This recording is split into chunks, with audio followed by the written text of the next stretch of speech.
and welcome to the Blindfold Chess Podcast. Welcome back.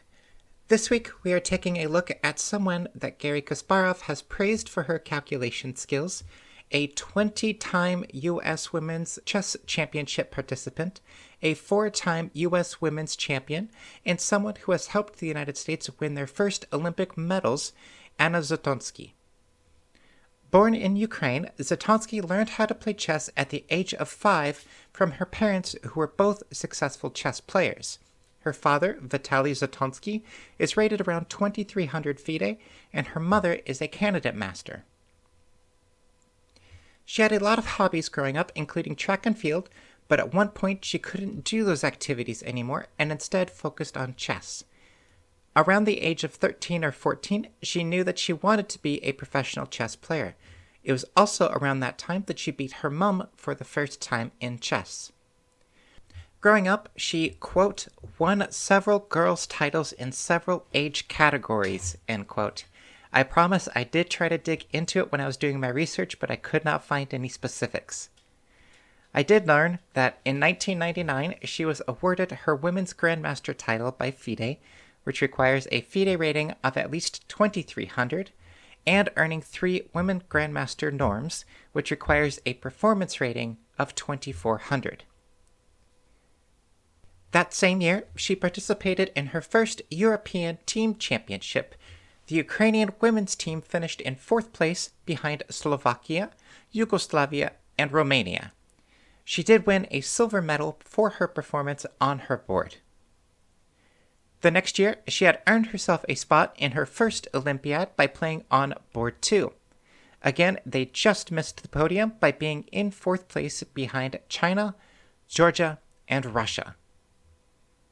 In 2001, she played in the Ukrainian Women's Championship of 2001, winning the tournament with a score of 9.5 out of 13, half a point above the rest of the field. Later that year, she went back to the European Team Championship, where her team finished in 10th out of 32 teams.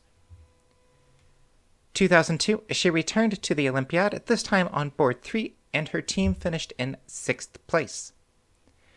Also in 2002, she immigrated to the United States just in time to begin training for the Olympic women's team, including Susan Polgar, Irina Krush, and Jennifer Shahade. The 36th Chess Olympiad took place in Spain. With her assistance, the United States women took home their first medal, which was silver, behind China and half a point ahead of Russia. That same year, Zatonskih participated in her first of 20 U.S. Women's Chess Championships, tying for second behind Olympiad teammates Irina Krush and Jennifer Shahade.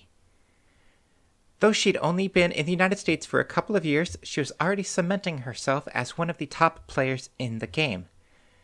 The 2006 U.S. Championship consisted of 2 mixed 32-player Swiss system sections. She was the highest performing woman, placing 14th out of 32 in her section, so she played the top-scoring woman from the other section, Rusudan Goletiani, for the Women's Championship title.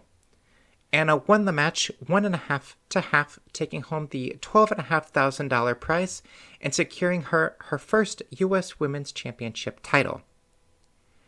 She was back at the Olympiad as well in that year, this time on board 1, and the team narrowly missed the podium, coming in 4th place. 2007, she just missed being the repeat champion at the U.S. Women's Championship, finishing half a point behind Irina Krush. She collected revenge on her teammate the following year, where they both finished with 7.5 out of 9 for the U.S. Women's Championship title. After 2 rapid playoff games, they were tied. After 2 blitz playoff games, they were tied. It came down to an Armageddon game, where Irina Krush had 6 minutes to play for a win, and Anna had 4.5 minutes to play for either a win or a draw. Irina ended up losing on time, while Anna had 1 second left on her clock, allowing her to collect her second U.S. Women's Championship title. In a post-game interview, Zatonskih said to save on time in the time scramble, she played moves that were closer to the clock. That is an insanely crazy useful tip for tournament players out there. Sometimes the clock is your most effective weapon. If you are in a time scramble and the position calls for it, it is better to play moves that are closer to your clock. For example, if you are a right-handed player with the clock on the right-hand side, you should play moves like king to h1, king to h2, something on that side of the board, then hit your clock where your hand doesn't have to move very far. From personal experience, I've picked up a couple of wins using this strategy. Almost immediately after securing her second U.S. women's title, she flew back to Ukraine to play in the Serebrynik Memorial in her hometown. She took first out of 150 players, and she also brought her 1-year-old. She recalled that a lot of people remembered when Anna's father took her to the same club when she was a baby, and she was completing the loop by doing it with her child. At the 38th Olympiad in Germany, Team USA secured the bronze medal, where Zatonskih earned a gold medal for having the top performance rating on board 2. That same year, Anna had earned her first spot in the 64-player FIDE Women's World Championship. She was the 41st seed, but was defeated in round 2 to Tatiana Kosintsevaya.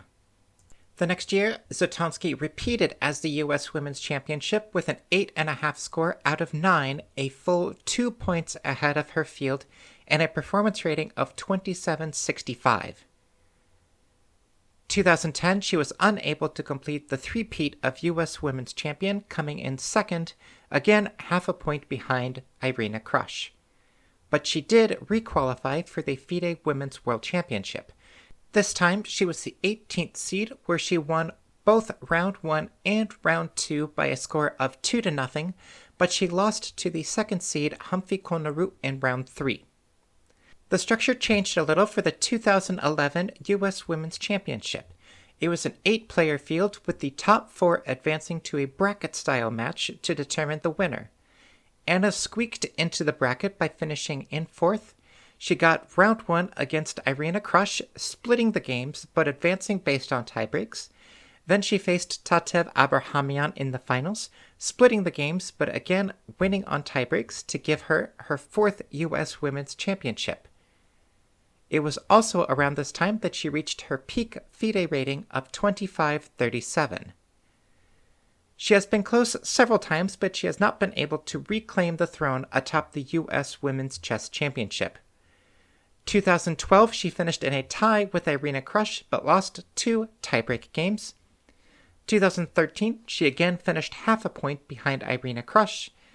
2014, she finished in a 3-way tie for first, but lost in playoff games to Irina Krush and Tatev Abrahamyan. 2019, she finished in second place with 7.5 behind Jennifer Yu's unbelievable score of 10 out of 11. Otherwise, she has been slowly falling in the standings with a 3rd place finish, 2 4th place finishes, 2 8th place finishes, 2 9th place finishes, and 1 12th place finish. She played in her final, so far, FIDE Women's World Championship in 2012 as the 18th seed, where she ran into Zhu Wenjun in the second round and was eliminated. Anna has also played for the United States in every chess Olympiad since 2006, including a team bronze medal in 2024 taking place in Hungary. While she has been on the team, the United States team has never finished below 10th place. She has said that her most impressive win was at the Isle of Man tournament in 2017, where she defeated Boris Gelfand, who was rated 27.37 at the time. Although she is a little over 10 years removed from her peak rating, Anna is still destroying her competition. In 2023, she won the Carnes Cup, one of the strongest all-female tournaments held in the United States, featuring players like Alexandra Kostenyuk, Irina Krush, and Nana Zanikza, and others. Outside of over-the-board chess, Anna has worked for the Great Night Chess Organization in New York, helping teach kids how to play the game. She is an adventurous individual, including playing an underwater chess match while in scuba gear on a giant chessboard. The game could not go more than 50 minutes, and it ended in a draw. For today's game, we are traveling back to the second round of the U.S. Women's Championship of 2017.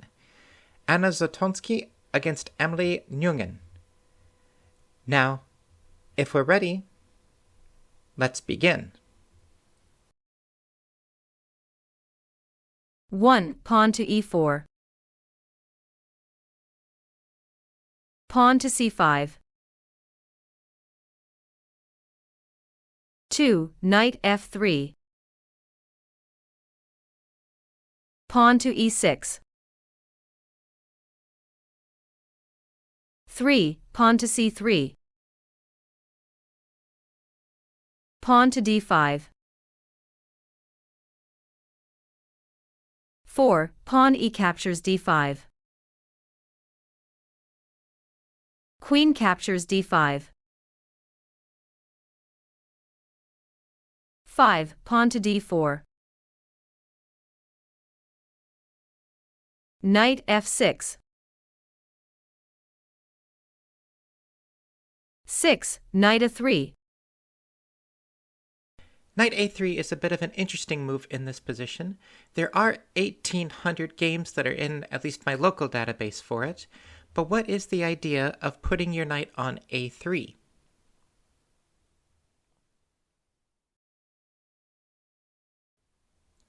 It does provide some flexibility, as it allows the knight to go to b5, or it can go to c4, the bishop can go to c4, or the knight can reroute back to c2.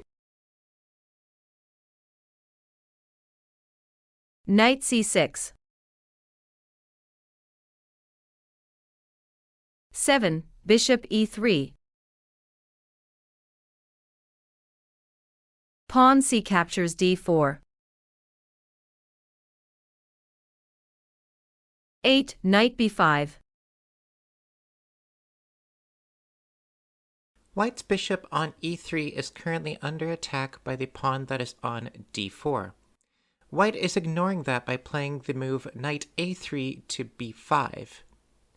What is White's idea if they are willing to sacrifice the bishop this early in the game? The knight on b5 is aiming for the square on c7, which not only is a check, but it is also a royal fork between the rook that is on a8 and the queen that is on d5.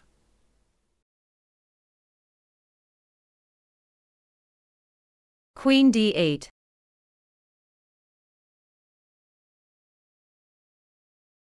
9. Knight b captures d4.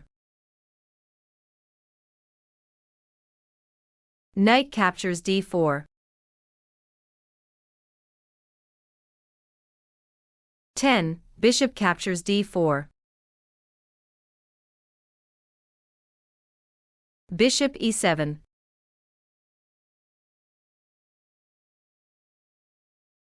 11. Bishop d3.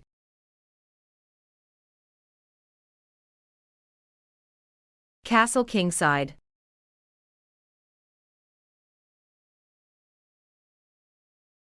12. Queen c2.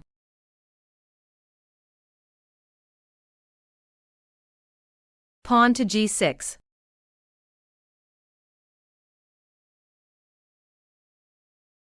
13. Castle queenside.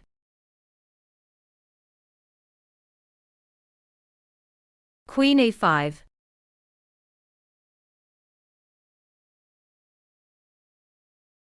14. King b1.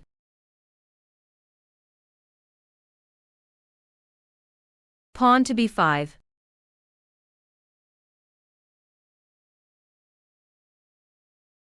15. Pawn to h4. This is what happens when the players have opposite side castling. So white is on the queen side and black is on the king side. Both players are now just throwing everything at the opposing king. Usually, whoever breaks through first typically has the momentum in the game.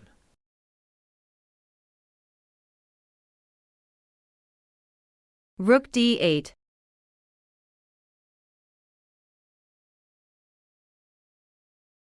16. Pawn to h5. Knight captures h5.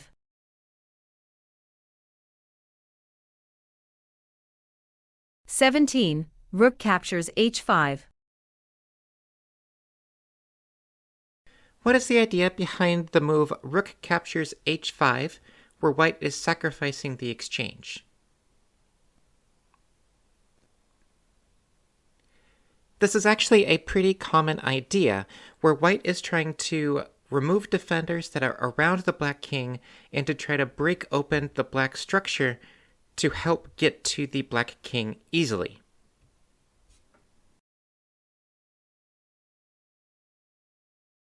Pawn g captures h5.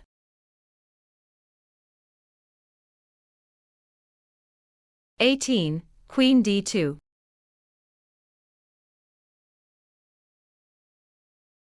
White had the option here of playing bishop captures h7 check and forcing the black king over to the f8 square. Instead, Anna chose the move queen to d2. Can you see why she chose this route instead of the bishop capture h7 route?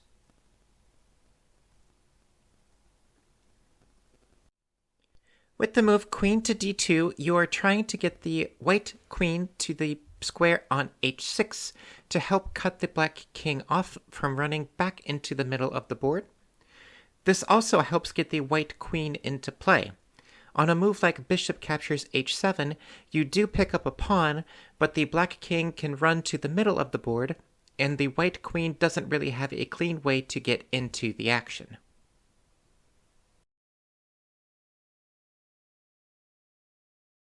King f8.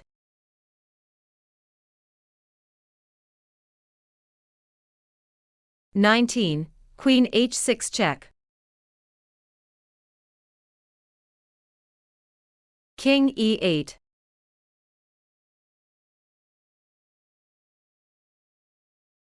(20) Queen captures h7. Pawn to e5.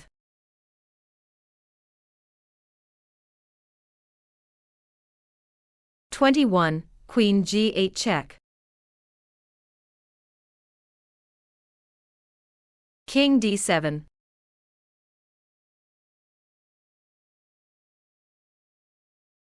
(22) Knight captures e5 check.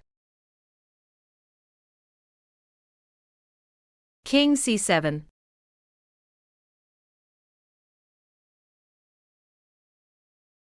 (23) Queen captures f7. Black resigns. Why did black resign in this position? In short, white is just dominating the position. The black king has run all the way from g8 to c7. All of the kingside pawns are gone. The bishop that is on e7 is going to fall unless black wants to give up more material with like rook to d7 or rook to e8, allowing white to go up a full piece on top of the additional development and a safer king. A 3-time Women's World Chess Champion participant, a 20-time U.S. Women's Championship participant, a 4-time U.S. Women's Championship winner, a player in every Olympiad for a quarter of a century, and on the U.S. women's team that helped earn the United States women their first Olympiad medal, Anna Zatonskih has cemented her mark not only in Ukraine and the United States, but across the world. So that is all that we have for this week. Tune in next time where we will continue to work on our blindfold skills and look at another game of the Masters.